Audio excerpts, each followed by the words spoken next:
Make sure you guys stick around to the end of the video for my own paranormal experience. The first time I'm telling this ever. So, yeah, definitely check it out. What's up, lovely people? Hope y'all are all doing good today or tonight, depending on the time you're watching. Today we're going to get into another episode of Reddit Paranormal Stories. Got a bunch of interesting stories for you guys, so let's dive right into it. Starting with the story, me and my friend saw something unusual when we were younger, from the user Zevelin. When I was around 15 years old, I lived in a house near the woods, and we had this really long stretch of dirt road not too far away that used to be a railroad many years back. Me and a friend of mine were driving a quad bike on this dirt road because no cars drive there, so you could do whatever you wanted to do. You know, just play around with different vehicles. One day, on this particular dirt road, as we were playing with the quad bike, we saw someone walking far down the road. We slowed down and drove forward. As we got closer, it looked like a person that was walking several dogs. Just to clarify, we were still pretty far away. When we got a little closer, it sort of looked like a moose, so at this point we stopped the quad bike and decided to just watch it. As it keeps walking towards us, it started to look more like a person again, but without any dogs this time. So we decided to start up the quad bike again, and we drove towards this person. Now all of a sudden it looked like the person was drunk because it started going side to side on the road, like it couldn't keep its balance. So we drove a little faster to check what was going on. When we were pretty close, the person fell off the road. At this point of time, we drove really fast to make sure everything was fine, but we couldn't see anyone at all. We had gone pretty far down the road, and it was an open field, so if someone would have fallen off the road, we would have seen the person, but nope, nothing, just a completely empty field. We get pretty freaked out after a minute or two. We hear this gunshot and some sort of moan from an animal or something. I really can't explain it, but it was a weird sound. The gunshot itself isn't that weird because where we live, it's pretty normal for people to go out and hunt animals. We didn't think that much of it and just drove back home. The next day, we decided to go on a quad bike again, and we see this figure again, way down the road, but at this point in time, we drive really fast towards it. As we get closer and closer, it looks like it turns into a human, and then a moose or something, and then back to human, exactly like what happened the day before. When we got even closer, it started losing its balance and started going left and right on the road until it falls off the road again. A minute or two passes, and then we hear this gunshot again and a sort of moan from the animal. I still can't explain it. To this day, I still get shivers thinking of it because no matter how much I think about it, I can't comprehend what it was that we saw. Does anyone here have any idea what it might be? Well, my friend, that is definitely a strange encounter. And to see it not once but twice with a witness is undeniable. Maybe you'll get your answers, maybe not.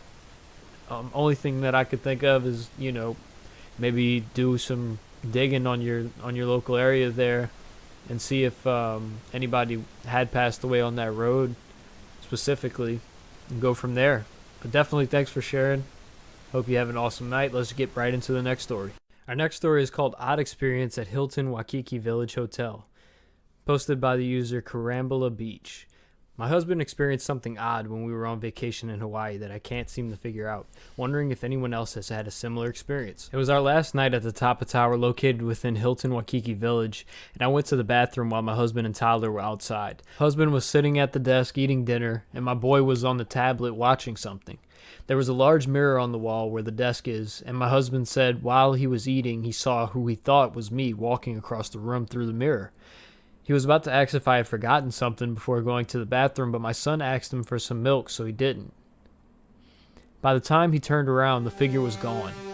He then realized that the bathroom door never opened, and I was still in the bathroom the whole time. Also, I was wearing a red t-shirt and blue pajama shorts, while the person he saw in the mirror was wearing a blue short sleeve with some floral pattern and khaki shorts. He said she looked like me with the hair tied, except she was wearing glasses. I wasn't wearing my glasses at the time. I tried to ask if it was something he thought he saw at the corner of his eye or maybe just for a second, but he said it was a solid person and he actually looked straight into the mirror at it thinking it was me until he realized it wasn't, but when he turned around it wasn't there. There was no see-through like Casper or bright lights, and the figure didn't say anything. I didn't see or hear anything while I was in the bathroom, but definitely couldn't sleep all night. Will not be going back to that hotel room. Well, I don't blame you one bit. Thanks so much for sharing. That's definitely a crazy experience. Some people say mirrors are gateways to another world. You never know.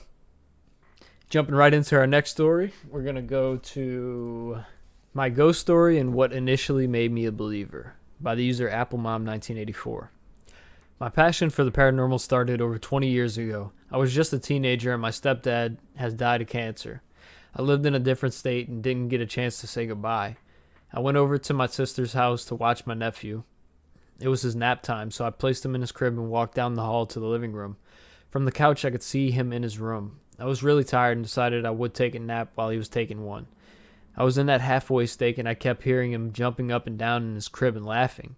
I was so tired but sat up and said, "Please go to sleep for Auntie." As I laid my head back down, I almost went to sleep and then I heard a grown man whistling really loud. It was a quick tune, but it was loud.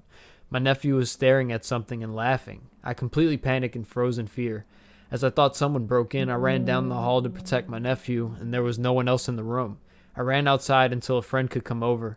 When I made it back into the house and made sure no one was there, I started explaining the details to my friend. I took my nephew back to his room to change his diaper, and as I was changing him, he pointed towards his closet door and said, "Papa." He called my stepdad Papa. This experience brought me so much comfort knowing that our loved ones are still with us after they pass. For the many years after the experience, I looked for more. I wanted more validation from more experiences and from the experience of others. In my early 20s, my husband and I had met a couple through his work that seemed as interested in the paranormal as I was. One of the haunted places in my town was the obvious, a cemetery. The cemetery was right next to an asylum and many other state buildings that had well-lit parking lots. My friend and her husband picked me up one night after work to go to the cemetery for our first ghost hunt, as there were many stories about the specific area. It was late, and as we started through the cemetery path, it felt as if there were spider webs brushing across my face. Not much happened for a while until we walked back towards the mausoleum. There were trees and ivy with a small dirt hill that had a little path, with nothing more at the end but a chain-link fence. On the other side of the fence was one of the state buildings with light coming from the parking lot. My friend and I noticed what we thought was a security guard walking along the chain-link fence on the cemetery side. With the light from the parking lot and the darkness from the cemetery, I couldn't make out features other than his bulky uniform and hat. He wasn't facing me and wasn't pointing a flashlight towards the ground, swaying it back and forth as if looking for something. I was at the top of the ivy path, looking down towards him, waiting to be busted for being in a cemetery past dusk. He made an abrupt stop, did a military about-face maneuver, and raised his flashlight at us in a mechanical motion. I saw no features. I knew by the movement it wasn't a security guard. I never thought when I saw my first ghost it would look so solid and real. I honestly don't know what else it could have been. Although a little jarring, it is what I was looking for. I will always have a passion for the paranormal, as I know from experience there is so much more out there. There is definitely a lot out there. And there's new stories every day with different kinds of unexplainable phenomena. Thanks so much for sharing. We're going to jump right into our next and final story for the night. And this one is titled, "What Made You Believe in the Paranormal?" And I'd like for you to also answer that question in the comments if you could. What made you believe in the paranormal? Posted by Colt David 8856888T. I have a small story. My mom and I lived in a trailer when I was about 13. Every night we would hear singing. We could never understand what it was saying, but it kind of sounded like a music box. It was a girl's voice. How cliche. At first, we were confused but never really scared. After a while, we didn't think anything of it. About a week later, we're talking to our neighbors, and we found out they used to live in the trailer we did. The first thing they asked was, "Have you heard the singing?" Of course, this was kind of creepy. From this point on, I've always been a believer, at least to an extent. This could have a logical explanation, but I never found one. Comment your stories below. Well, guys, that is the rest of the stories for the night. But I kind of wanted to shift gears and talk about my own experiences, because I haven't really been too open on what I believe and if anything's happened to me in my lifetime.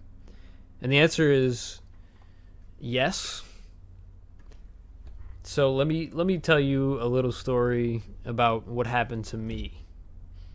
To give you a time and place, it was in Searcy, Arkansas, right after Hurricane Katrina.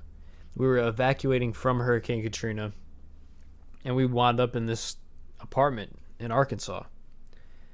And I would hear weird stuff in this apartment, but kind of just chalked it off. Like, I was never scared or anything like that. I was 9 years old at the time. So I had a friend from school out there come over and hang out. And we were in my room watching Dragon Ball Z, you know, probably playing cards.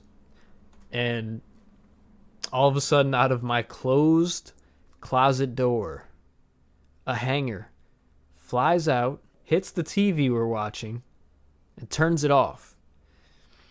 And, of course, we moved back to Louisiana after the hurricane and stuff like that. So I don't know where Wesley is, but I did have a witness. His name was Wesley. And still can't explain that.